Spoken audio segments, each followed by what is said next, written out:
If you couldn't already tell by the title of the video, today we're going to be talking about the melee mechanic in Siege. It's broken. Now this issue hasn't just affected me, it's affected my teammates, my opponents, and it's just not on console, it's also on PC as well. And for a game that has been out for more than 4 years, a basic mechanic such as this should have been made to near perfection by now, especially as it is the most common fallback weapon when you have inevitably run out of ammo in a gunfight. Now, there are two categories we can split this into. Its accuracy and its range. In other words, where the target is on your screen when you knife them, and how far away the enemy is from where you knife them. Let's just have a better look at each one, starting with the accuracy. Wait, no, I changed my mind. We're going to look at what a proper melee should look like and what it is, okay?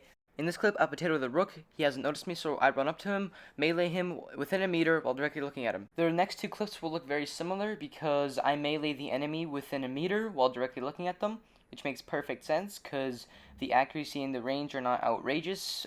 It'd be like it is in real life. It's very reasonable, so there's no issues here. Now let's get into the actual issue, starting off with the accuracy. In this clip, I had set to go attack the Monty to my right. I ended up potatoing him, and I wanted to secure the kill, so I went for the melee for Zofia, and I instigate a melee fight between me and Monty.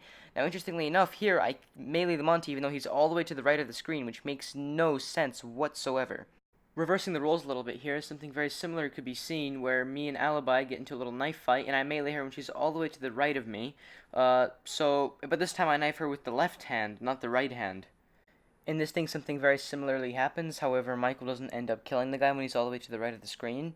As you can see here, he goes around for a flank, knifes the Cav, and does not get her, strangely enough.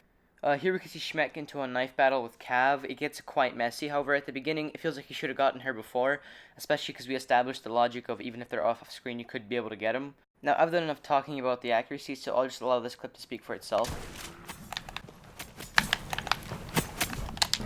Gravel top. Oh, and this strange one with Ash. Only one officer remained. No one. Now let's have a look at the second issue, the range. In this first clip, I end up potatoing this Kapkan while I was meleeing him. However, when he gets me, it's quite interesting because it has a very strange range, as you'll see in a moment here. So there you go, he kills me. He seems to be quite far right there, so if we were to watch the kill cam, yeah, right there as you can see, he melees me, does not get me there. However, if he's about more than a meter, he gets me. It cuts short because my teammate kills him not long after. So, yeah, as you can see here, slowed down right there. Here in the second clip, I get into a knife fight with Ash, and strangely enough, I melee her from a similar distance, probably shorter than that Kapkan, and it does not get her. Strange. This clip right here is actually quite long, and I'm kind of proud of this Monty play, so I'm going to let this clip play by itself, and we'll talk about it afterwards.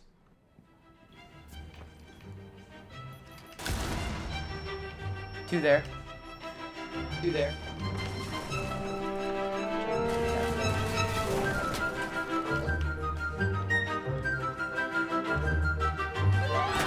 Some back there. You can hurry up because the mirror's not looking down the thing.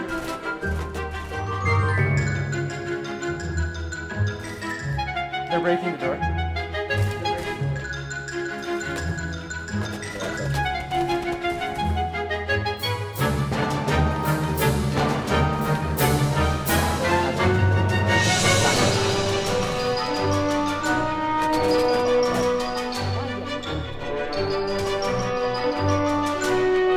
Team.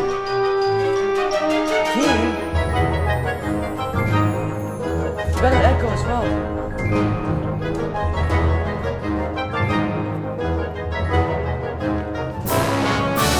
Team, come on.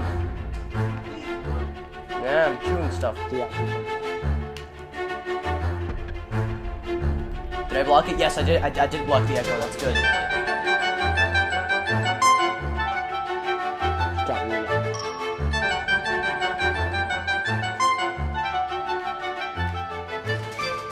What?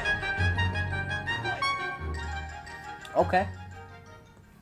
And here's where the range and a bit of the accuracy issues are actually clearly shown as I get a drop on this Kapkan and I mess it up and somehow he gets me instantly. So as you can see, he turns and gets me from quite the distance. And I don't think that's quite fair as I had the drop on him and that game we would have won. Now the grays are clips that are in the gray area where they're both range and accuracy, but there are also a bit of other issues like a glitched kind of animation or simply me meleeing somebody before they melee me, but they get me instead. So these are just very strange clips. Here in this clip, me and Twitch get into a gunfight. I get back so I can reload as she rushes me. She then knifes me, and from my perspective, I thought I knifed her before she knifed me. However, if we were to watch the kill cam right here, she gets me quite low right there and decides to rush me as I was reloading. And on her screen, she knifed before I actually knifed. So if you watch this slow motion, we knifed at similar times. I'd say I knifed before her. And here you could see she knifed me way before I knifed her. So very strange perspectives. In this clip, I decided to get in and help my teammate out with this alibi, and it's very strange because at the beginning, it looks like her knife actually went inside me, and I clearly knifed before she knifed me, so you could see there, it all slowed down. I knifed her way before she knifed me, but it was a trade. Here you can see me climb up the ladder to get the Maverick up top, and I knife him, and on my screen, I thought he knifed me, and I don't think I should have gotten this kill, because you could see I knifed above him, and he clearly knifed before me, and the range was very insane, so I don't think that kill should have been mine.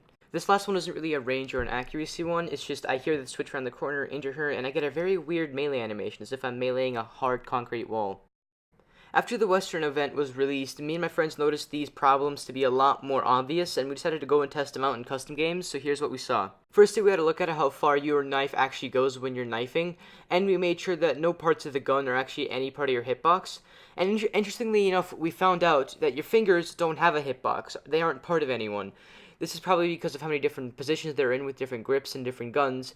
However, the knuckles and the palm are part of your hitbox, so when you're facing somebody head-on first, that is going to be the closest hitbox to you. In fact, if you were to shoot somebody down the barrel, the bullet would go right through the gun and hit their chest, whatever part that would be if the gun was not there. So no, the gun is not part of a hitbox and does not have one. Then we organized the tests, and we didn't do every single possible test, we just did the most common types of situations you would be in. In total, we had come up with 5 separate common situations you would find yourself in. Let's start with the first one, which is testing the range when both people are standing to melee. We're going to do this both when we're facing each other and when one is facing away to the side. In a moment, you're going to see both the kill cam and the regular. This just so you guys could better see where the knife actually happens. And as you can see by this evidence that where your laser or where you're pointing is actually where you're going to knife, not the hand. As you can see the blood splatter on the shoulder. Here's us recreating that in another round. Here's both point of views of the person getting attacked and the person attacking.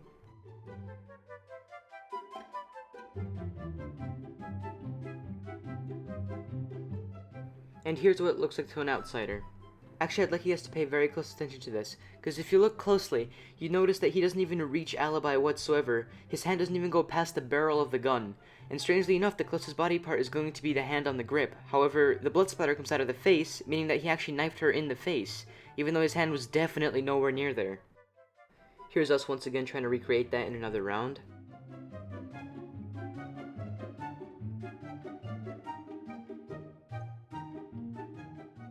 And here's when the person is facing sideways and we try to melee them. This is where we actually get an insight of where the boundaries are of where you melee them. And as you can see there, to the blood splatter, we actually melee their hand, which makes perfect sense, even though the knife goes actually over the hand.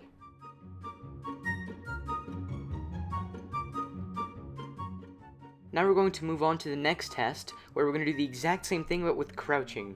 Here you can see me press up right up against the car, and first try I instantly melee Michael. And if you look closely, the blood splatter is kind of where I was aiming, however, it is definitely very far. And here's us trying to recreate that again, however, with this time we have some great difficulty.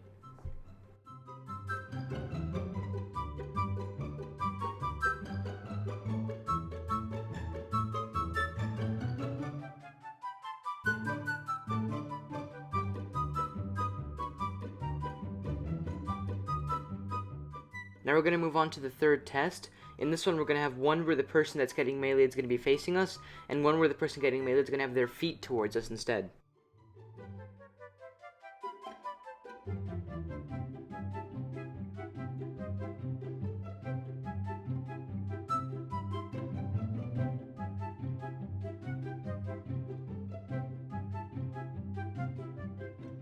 Similarly to the previous ones, you can see here that he knifes me even though his hand or knife doesn't even go through my hand or even touch the gun. But yeah, that's just a logic we've now established, pretty much.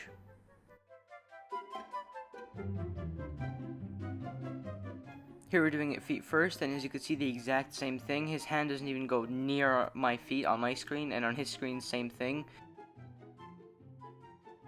Now we're going to move on to test 4, which is going to be shoulders. We're going to do the exact same thing we've done for the other tests, except for lying down, and just do it for shoulders this time.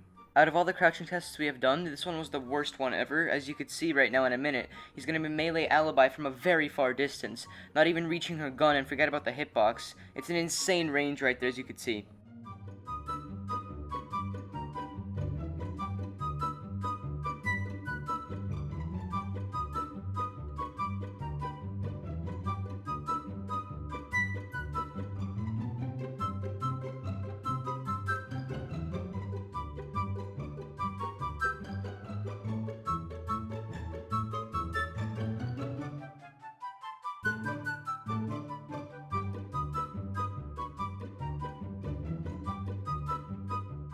Because we were testing out shielders, we also wanted to test out the range of meleeing the shielder themselves. As you can see, the range is very unrealistic. As you can see, Thermite meleeing Clash's shield away without even having his gun touch the shield itself.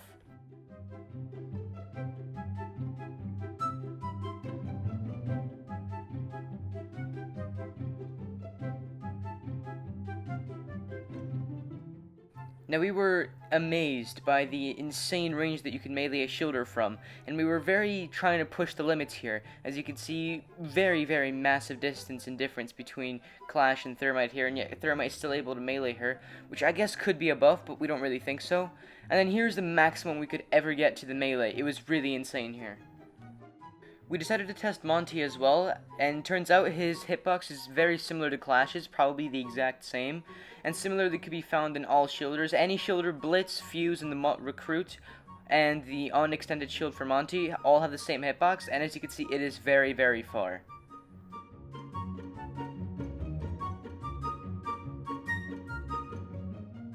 We wanted to next see if once the shield has been meleeed away, if we could melee them and kill them. And as you can see, the Alibi on the right is about to melee the Blitz while he's not aiming down his sights, and she can't melee him while the shield is away.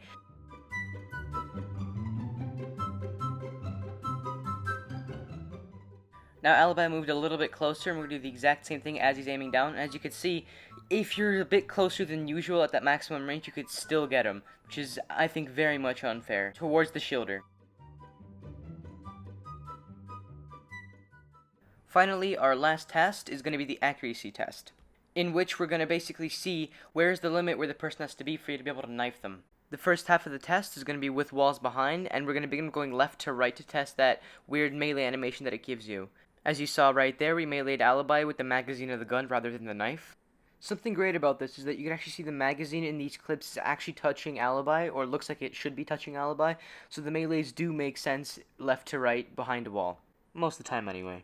Now we're doing the exact same thing but right to left, and strangely enough, we actually melee them with a knife this time. So what this tells us is that if the person's on the right of the screen, you're most likely going to melee them with your gun, whereas if they're on the left, you're most likely going to get them with your knife.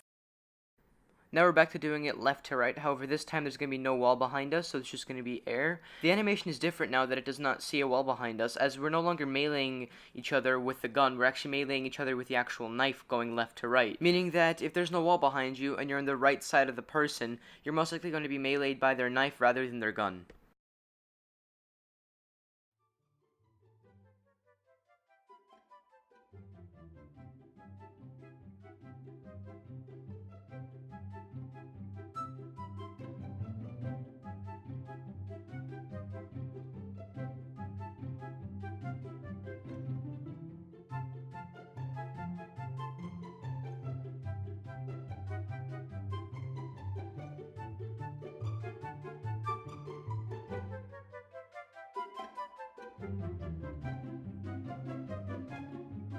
Now that about does it for the testing phase. Now we did do the standing crouching, however, if you know Pythagoras theorem, you'd know that the hypotenuse side is much longer than the adjacent. So that's why crouching on par with somebody would be much easier to melee, because you'd be much closer to them than if you were to stand, as you saw in the top right corner. As well as that, we did do running tests, however, they were very difficult to one, organize and validate, because that means we would also have to do the same thing for crouching, lying down, and then we have to do the same thing for shielders and all that, and that would just get a lot more clips and that'd lengthen this whole video, so let me just shorten it for you guys. The hitboxes and the player models are very tight together, so it's not like the player hitbox runs in front of the player model, so when running, the hitboxes and the range and accuracy don't really change, or not noticeably enough. Now we've taken it upon ourselves to come up with some solutions, and before I get into them, I'd just like to say that these aren't exactly what we're looking for, but this is what the solutions should look like. Now we'd come up with 3 solutions. Now, the first solution is the most complex one, however, it's probably the best one. It's basically when both the person meleeing and the one getting meleeed are involved in the actual animation. So it will, of course, slow you down because you'll have to go through an animation with each person you knife. However, it'll cause a lot less issues of people saying you didn't knife me. The only issue would be at the range that it will activate. But that's about it. But the main downside would have to be that Ubisoft would have to make a lot of new animations because they have to make one for facing, having their back towards you, crouching, standing, lying down. But pretty much it should look a little bit like the Battlefield knife animations from Battlefield 4. However, of course, you can't counter them. So it would look something a bit like these.